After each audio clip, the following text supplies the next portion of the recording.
lawsuit for genocide against Israel. Everyone deserves to live safely, including Palestinians. Major pro-Palestine march through London. Many had demonstrated before, but one new protester, Little Amal, a giant puppet of a young Syrian refugee. In Arabic, Amal means hope. She represents all displaced children. Again, marchers called for an immediate ceasefire in Gaza. People coming out every weekend saying a basic thing, just ceasefire. Many celebrated this week's charge of genocide brought by South Africa against Israel at the International Court of Justice. Through these demonstrations, so I think it's very important. Israel does need to be able to defend itself. No question about that. The Israeli army is going. Israel insists Value shipping containers over civilian lives is incredibly emblematic of what our government values.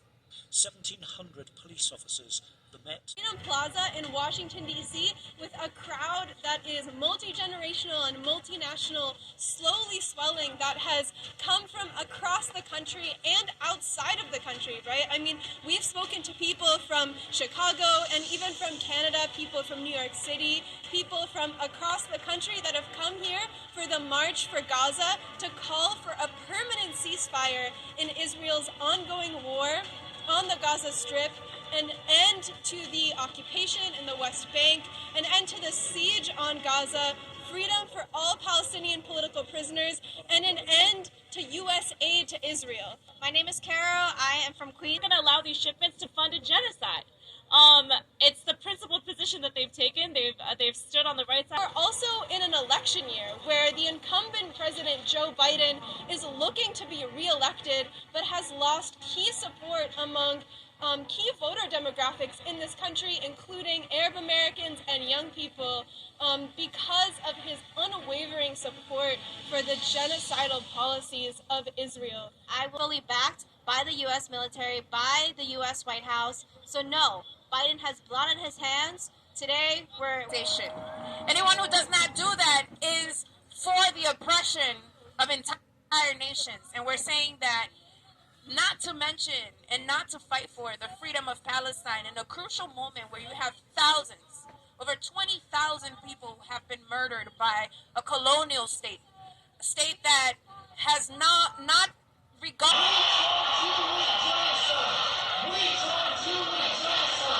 Approaching the 100th day of Israel's genocidal bombing of Gaza, hundreds of thousands of people from around the United States traveled to Washington, D.C. for another march on the White House, the second such national march to take place since October 7th.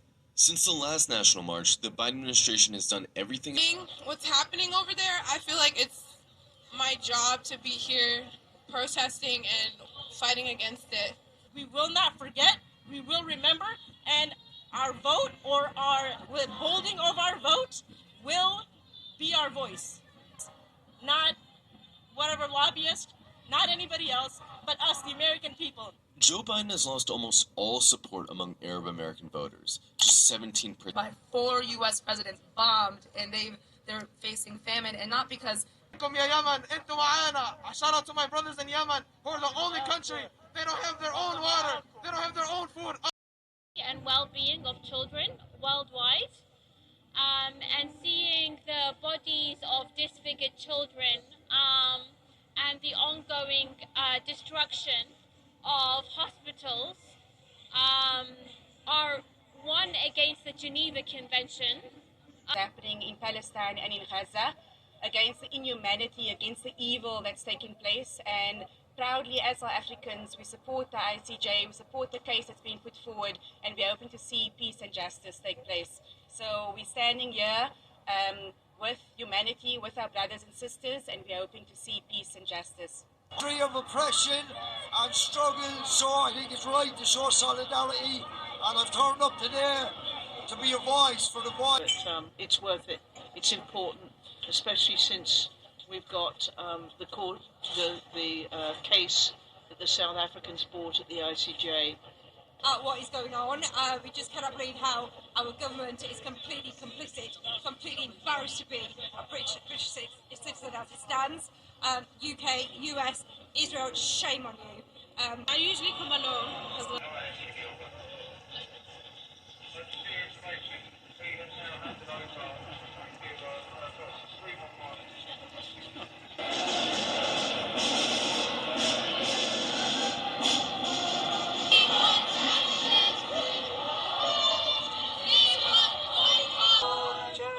Stop genocide! Stop genocide! Stop genocide! Stop genocide! 3 days ago, having been a surgeon working in Al-Aqsa Hospital for the last few weeks, I saw things I would never have expected to see in a healthcare setting. The healthcare system in Gaza is being systematically destroyed and is in imminent danger of being completely disabled. It is critical now that we have momentum with what has been happening in the International Court of Justice, that international pressure to stop this genocidal war continues. Every voice, Military and diplomatic aid to Israel. What Israel is doing in Gaza is completely unacceptable. The world needs to know about it. The world needs to act. Free! Free! Palestine! Free! Free! We are on the right side of history. Are still being slaughtered, and now we are having the widening war of which we've warned since the beginning, with the attack on Yemen by the British and American governments 2 days ago. Palestine will be free! Too many Palestinian children are dying. The Palestinian people of Gaza, and also to thank South Africa for taking the case to the International Court of Justice. It's evident by the hundreds of thousands of people that have come out, the millions across the world today in over 40 countries and 120 cities across the world. we campaign for the truth. 153 countries voted for ceasefire. And it's evident by the hundreds of thousands of people that have come out, the millions across the world today in over 40 countries and 120 cities across the world. We campaign for the truth. Our world is organised around centuries of Western domination of others. And it's those centuries of Western domination that saw the Americas brutalised and colonised, that saw Africa and Asia brutalised and colonised. And today it's that same colonial history that sees the Palestinian people murdered in their thousands, in their tens of thousands, by the most awful ideology that we have to defeat, the idea that some lives matter more than others. All backgrounds, all colours, and speak in one voice. Cling to your moral compass.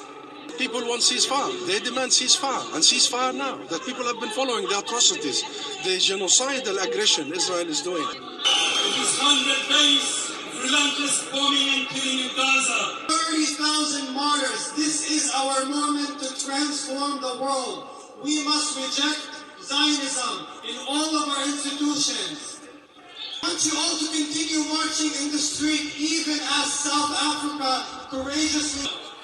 I thought I would be prepared for what I was going to see in Gaza, but I wasn't. I wasn't remotely prepared. Nothing could have prepared me for the horror that is the reality. Just as my colleagues from PMRS go to work every day in the man-made... People have taken to the streets in solidarity with Palestinians amid Israel's relentless bombing of besieged Gaza. Among the most vocal Palestinian allies have been Jewish advocates for Palestine, who have been consistently raising their voices. The right to live in freedom! The right to live in freedom! The right to return home! The right to return home! For many of these Jewish advocates, their opposition to Israel and their support for Palestinian liberation is not just an act of resistance, but also a matter of faith. The whole concept of making Zionism is a direct contradiction to everything that Judaism means. Because of the group's belief that Judaism and Zionism are fundamentally opposed, ℚ Israel is not a new phenomenon. Rather, it is a trend that has been growing steadily in the US in recent years. A 2021 survey conducted by the Jewish Electorate Institute found that 43% of respondents under 40 agreed that Israel's treatment of Palestinians is similar to racism in the United States. And 38% of those under the age of 40 agreed that Israel is an apartheid state. The people of Palestine have to be free. They didn't start the violence. They've been occupied. Their cause is just. I'm Jewish, but I can see their cause is just. As Israel's war on Gaza enters its third month, nearly 20,000 Palestinians have been killed, and about 2 million residents of Gaza have been internally. But the question remains, will these protests be a catalyst for Israel, aided and abetted by the US, to put an end to the perpetual violence it commits against Palestinians and to finally seize its occupation?